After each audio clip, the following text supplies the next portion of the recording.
अलीराजपुर शहर में हॉस्पिटल की बहुत आवश्यकता थी और आज प्रकाश भुरिया जी ने प्रयास करके मेहनत करके अलीराजपुर जिले के गरीब लोगों के दुखी बीमार जो भाई बहन होते हैं उनकी सेवा के लिए हॉस्पिटल खुला है।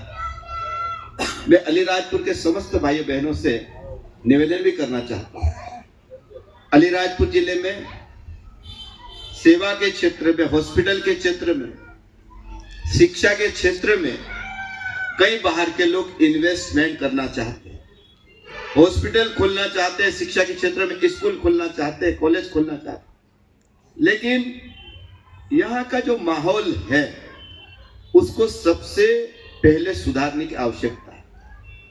आप और हम सब जानते हैं कि जब हॉस्पिटल में बीमार व्यक्ति आएगा, ये बात सही है, डॉक्टर अपना प्रयास खूब करता है। कोई व्यक्ति चाहता है क्या अपने हाथ से किसी की मृत्यु कोई चाहता है क्या? कोई नहीं चाहे, लेकिन फिर भी भगवान के सामने किसी की चलती नहीं है। मैं इसलिए कहना चाहता हूं कि अलीराजपुर हमारा सिविल हॉस्पिटल है, सारी सुविधाएं हैं, लेकिन हमारे यहाँ डॉक्टर नहीं। सारे डॉक्टर यहां से ट्रांसफर करा के डर के हमारे चले गए।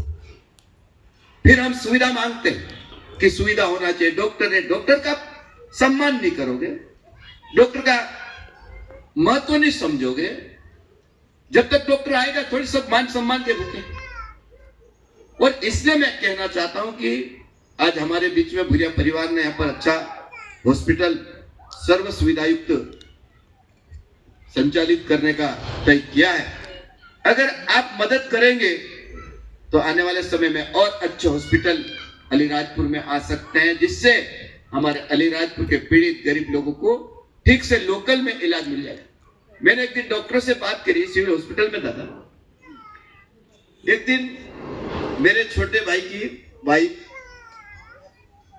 की डिलीवरी का प्रकरण अलीराजपुर में भेजा, तो डॉक्टर ने कहा, बोले भैया हम चाहते हैं कि हम यही डिलीवरी करवाना चाहते हैं। तो मैंने कहा आप करिए। हम संदेश देना चाहते हैं कि मंत्री जी के परिवार के लोग यहाँ डिलीवरी कराते हैं, लेकिन यहाँ के लोगों को विश्वास ही नहीं होता, यह इलाज बच्चा होता है। आपने देखा कोरोना के समय इतना शानदार अलीराजपुर जिले के हॉस्पिटल का हमारे डॉक्टर्स, प्रशासन के लोग, प्राइवेट हॉस्पिटल को बहुत अच्छी सेवा दी, लेकिन विश्वास तो करना पड़ेगा। घटना कभी कभी घटती है, लेकिन धैर्य रखना चाहिए। अगर डॉक्टर ने गलती की है तो उसकी जांच के बहुत सारी चीजें, उसको छोड़ेंगे भी नहीं, लेकिन जबरन आके धरना प्रदर्शन चिल्ला चोट करते, ये ठीक नहीं अलीराजपुर के, ठीक नहीं। और कभी कभी कंडीशन ऐसी बन जाती है कि मरीज के परिवार वाले पहले के तो बोले भैया मरे तो ठीक नहीं, जिए तो बोले यही इलाज करो, डॉक्टर की तो मजबूरी हो जाती, रेफर करने के बाद भी नहीं ले जाते हैं अलीराजपुर से। ये भी देखा हम, उसके कारण कुछ भी हो सकता है, लेकिन उस चीज को हमको समझना पड़ेगा। अलीराजपुर को स्वास्थ्य क्षेत्र में हमको अच्छा बनाना और गरीब लोगों को लाभ मिले, तो हमको धैर्य भी रखना पड़ेगा, डॉक्टर को मदद भी करना पड़ेगी, और कोई गलती होती तो बातचीत भी करना चाहिए। उसके लिए कानून है, कानून अपना काम करता है, लेकिन सबसे बड़ी बात है कि हम सब लोगों को सहयोग करने की बहुत आवश्यकता है, चाहे स्वास्थ्य का क्षेत्र, चाहे शिक्षा का क्षेत्र, चाहे विकास का। अभी तो मैं देखता अभी हमारे बड़े बड़े बिल्डिंग है, अभी जनपद भवन बन रहे 7-7 करोड़ रुपए के, लेकिन कुछ ऐसे लोग आए सरकारी जमीन पे बना रहे। सरकारी जमीन पे भी नहीं बनना चाहिए, क्या बात होती बता? आंदोलन करे, धरने, ये तरीका ठीक है क्या? आज अगर स्वास्थ्य का बड़ा हॉस्पिटल बनाना तो जमीन तो चाहिएगी, अगर कॉलेज बनाना तो जमीन की आवश्यकता पड़ेगी, अगर किसी बढ़िया बिल्डिंग को बनाना है, सुविधा का विस्तार करना तो जमीन की आवश्यकता पड़ेगी। लेकिन उसके बावजूद कुछ लोग, स्वार्थी लोग खड़े हो जाते हैं, और उसके कारण कहीं ना कहीं अलीराजपुर में विकास करने में कहीं ना कहीं बहुत दिक्कतें आती है। अभी भावरा अलीराजपुर का जो सड़क है, कब से सेंक्शन है दादा? 4 साल हो गए 4 लेन सड़क सेंक्शन है, लेकिन लोग समझते ही नहीं। सड़क यहाँ नहीं बनना चाहिए। अरे सड़क बनेगी भाई तो विकास होगा, सड़क होगी तो सड़क के किनारे दुकानें चलेंगे, व्यापार बढ़ेगा, जमीन की कीमत बढ़ेगी। छोटे छोटे मामले में भी कई लोग खड़े हो जाते हैं और आखिरी में उसका कोई परिणाम नहीं। हम जब जांच करते कि क्या हुआ, बस पैसे लेके ना समझौता कर लिया। ये क्या तरीका है बताओ।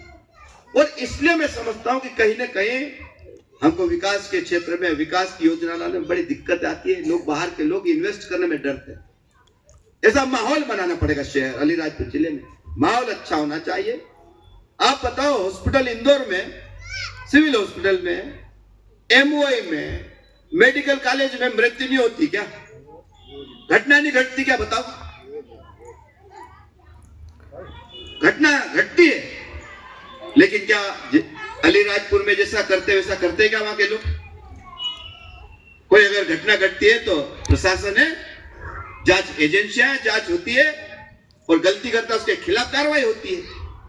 तो मेरा इतना ही निवेदन है कि अगर किसी भी सुविधा का अगर विस्तार करना और बढ़ावा देना तो हम सबको सबसे पहले सहयोग करना पड़ेगा। और सहयोग नहीं होगा तो बाहर के डॉक्टर भी नहीं आएंगे, बाहर के लोग हॉस्पिटल नहीं लगाएंगे, बाहर के लोग सुविधा नहीं देंगे, तो परेशानी तो हमको उठाना पड़ेगा ना, लोकल के लोगों को उठाना पड़ेगा।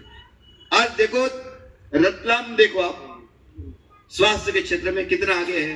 आज दाहोद देखो आप, दाहोद में हर व्यक्ति, दाहोद में स्वास्थ्य विभाग का इलाज लेने के लिए। आज बड़वानी देखो, हमारे सामने उदाहरण, बड़वानी में कितने बड़े बड़े हॉस्पिटल आ रहे, बताओ। क्या अलीराजपुर में नहीं आ सकते? क्या आ सकते, लेकिन माहौल तैयार करना पड़ेगा, लोगों को मदद करना पड़ेगी। आज हमारे प्रकाश भुरिया जी ने मेहनत कोशिश की है। ये चाहता तो दाहोद जाके भी काम कर सकता था, ये चाहता था तो इंदौर में भी जा सकता था, ये चाहता बड़वानी भी जा सकता था, लेकिन अलीराजपुर जैसे जिले में अगर प्रयास किया तो सोच है, विचार है कि गरीब व्यक्ति की सेवा, मदद यह हो जाए। इसलिए यह हॉस्पिटल भुरिया परिवार ने खोला है। मैं इस अवसर पर भुरिया परिवार को बहुत बहुत बधाई, शुभकामनाएं देता हूं और मेरी बात को समाप्त करता हूं। जय हिंद, जय भारत।